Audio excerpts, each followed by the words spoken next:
నిఘా తెలుగు టీవీకి స్వాగతం. బొల్లా అహంకారానికి, అసత్య ప్రచారాలకు వినుకొండ నియోజకవర్గ ప్రజలు తగిన బుద్ధి చెప్పారని, బొల్లా డొల్ల మాటలు మానుకోవాలని ప్రభుత్వ చీఫ్ విప్ సీనియర్ శాసనసభ్యులు జీవి ఆంజనేయులు ఘాటుగా హెచ్చరించారు. టిట్కో ఇళ్ల వద్ద సబ్స్టేషన్ నిర్మాణానికి శంకుస్థాపన చేసిన అనంతరం ఆయన విలేకరులతో మాట్లాడారు. గత 5 ఏళ్లు బొల్లా బ్రహ్మనాయుడు వ్యవహరించిన నియంత పోకడకి, అహంకారము, దౌర్జన్యాలు, దుర్మార్గాలు, అరాచక పాలనకు ప్రజలు చరమగీతం పాడి ఎన్నికల్లో చిత్తుగా ఓడించి తగిన విధంగా బుద్ధి చెప్పారని అన్నారు. ఈ ఏడాది రైతులకు సరిపడా యూరియా, డిఏసీ ఎరువులు సకాలంలో అందించి కూటమి ప్రభుత్వం సమర్థవంతంగా పనిచేసి రైతుల మన్ననను పొందిందన్నారు. నీతి నిజాయితీకి శివశక్తి బయోటెక్ కంపెనీ మారు పేరని, 4 సీఎంలతో బెస్ట్ ప్రొడక్షన్ అవార్డులను శివశక్తి బయోటెక్ అందుకున్న చరిత్ర ఉందని అన్నారు. జీడీసీసీబీ చైర్మన్ మక్కెన మల్లికార్జునరావు మాట్లాడుతూ, బొల్లా బ్రహ్మనాయుడు నిరాధారణమైన ఆరోపణలు, అసత్య ప్రచారాలు మానుకొని ప్రతిపక్ష పాత్ర పోషించాలని హితో పలికారు. నోటికొచ్చినట్లు వ్యక్తిగతంగా విమర్శించడం సిగ్గుచేటని అన్నారు. వినుకొండ దివ్యవర్గంలో భూ కబ్జాలు చేసింది నీవేనని, నర్సరావుపేటలో ఏబిఎం ఆస్తులు కాల్ చేశావని, వినుకొండలో నీ ఉంటున్న ఇల్లు గ్రామ కంఠం ఉందని ఇలా చెప్పుకుంటూ పోతే బ్రహ్మనాయుడు అవినీతి అక్రమాలు కోకొల్లలుగా ఉన్నాయని అన్నారు. రైతులమంతా పాలు అమ్మితే వాటిలో నీళ్లు కలుపుకొని అమ్మి నీవు ఎంత అక్రమార్చన పొందావో మాకు తెలుసన్నారు.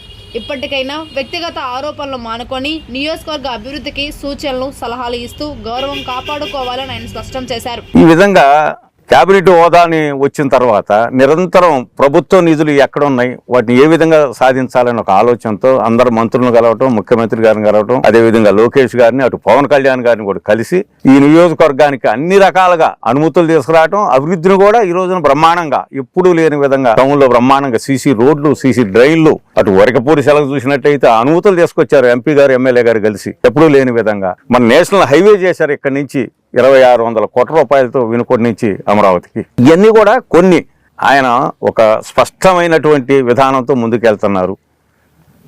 దీనికి ఈరోజు చూసినట్టయితే కొండపైన రామలింగేశ్వర స్వామి గుడి కావచ్చు, ఘాట్ రోడ్ కావచ్చు, ఎన్ఎస్పి కాలనీ కావచ్చు, వాటర్ స్కీమ్ కావచ్చు, ఇవన్నీ కూడా ఒక క్రమ పద్ధతిలో ఒక టార్గెట్ పెట్టుకొని ముందుకు పోతా ఉన్నటువంటి సందర్భంలో ఇవన్నీ ప్రజలు గమనిస్తామన్నారు. అయితే రాజకీయంగా ఈ విధంగా ముందుకు పోతూ ఎక్కడ టౌన్లో కూడా అలజడులు లేకుండా గంజాయి ముఠాలున్నా, లేకపోతే అంతకుముందు ఉన్నటువంటి అలజడులు చేసే ముఠాలున్నా అణిచివేస్తూ ఎవరైతే రాష్ట్ర ప్రభుత్వం టిట్కో ఇళ్లని 2014-19 మధ్యలో 2 లక్షల టిట్కో ఇళ్లు తీసుకొచ్చింది ప్రభుత్వం. బ్రహ్మాండంగా ఎన్డీఏ పాలనలో, చంద్రబాబు గారి పాలనలో చక్కగా ఇళ్లు పూర్తి చేసి చాలా ఇళ్ళు ఇచ్చాం. మరికొన్ని ఫేజ్ 1లో మొదలుపెట్టి పూర్తి చేయడం, ప్రజలకు ఇవ్వడం జరిగింది. ఫేజ్ 2లో మొదలైనటువంటి వాటిని వర్క్ జరుగుతున్నప్పుడు 80% పనులు పూర్తయిన సందర్భంగా ఈలోపు ప్రభుత్వం మారింది. ప్రభుత్వం మారిన తర్వాత 30,000 ఇళ్ళు టిట్కో ఇళ్ళు రద్దు చేశారు వైసీపీ పాలనలో.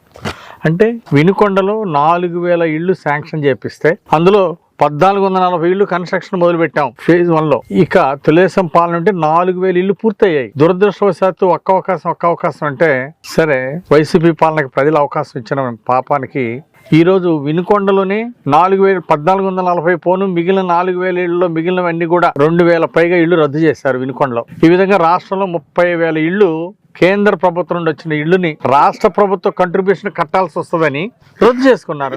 గతంలో పనికిమాలిన ప్రభుత్వం వచ్చిన ఇల్లు, కేంద్ర ప్రభుత్వం ఇల్లు ఇచ్చిన ఇల్లు రద్దు చేసుకుంటారండి. కేవలం అలాగే డ్రింకింగ్ వాటర్ స్కీములు, శాశ్వత మంచినీటి పథకానికి, అమృత్ స్కీమ్ లో ఇచ్చినటువంటి పథకాలకి ఒక్క పథకానికి కూడా రాష్ట్ర ప్రభుత్వం నుండి డబ్బులు కట్టలా. ఈ రాష్ట్రంలో ఒక్క పథకానికి వైసీపీ పాలనలో పూర్తి చేయలేదు. ఎంత దుర్మార్గం అండి. తాగునీళ్ళు అవసరం లేదా? మరి వైసీపీ పాలనలో ఎందుకు తాగునీళ్లు, వాటర్ స్కీమ్, శాశ్వత మంచినీటి పథకం, అమృత్ స్కీములు ఒక్కటి కూడా పూర్తి చేయలేదు? ఒకదానికి కూడా డబ్బులు చెల్లించలేదు రాష్ట్ర ప్రభుత్వం. టిట్కో ఇళ్లు పేదలకు అవసరం లేదా? మరి ఎందుకు రద్దు చేశారు? దీనికి జగన్ ప్రభుత్వం ఏం సమాధానం చెప్తుంది? మాజీ ఎమ్మెల్యే బొల్లా ఏం సమాధానం చెప్తాడు? సిగ్గు లేకుండా పనికిమాలిన ఆరోపణలన్నీ చేస్తా ఉన్నారు. 16 నెలల్లో 3 లక్షల ఇళ్లు ఇచ్చాం రాష్ట్రంలో. ప్రధానమంత్రి ఆవాస్ యోజన పథకాన్ని పారదర్శకంగా అమలు చేశాం. పట్టణంలో గృహ నిర్మాణానికి 2.5 లక్షల రూపాయలు ఆర్థిక సహాయాన్ని అందిస్తా ఉంది ప్రభుత్వం. మరి ఈ ఏడాది 18 నెలల్లోనే 3 లక్షల ఇళ్లు పూర్తి చేసిన మేము మరో సంవత్సర కాలంలో 5 లక్షల ఇళ్లు పూర్తి చేస్తాం. ప్రతి పేదవాడికి ఇల్లు ఇవ్వాలనేది ముఖ్యమంత్రి చంద్రబాబు గారి ఆకాంక్ష.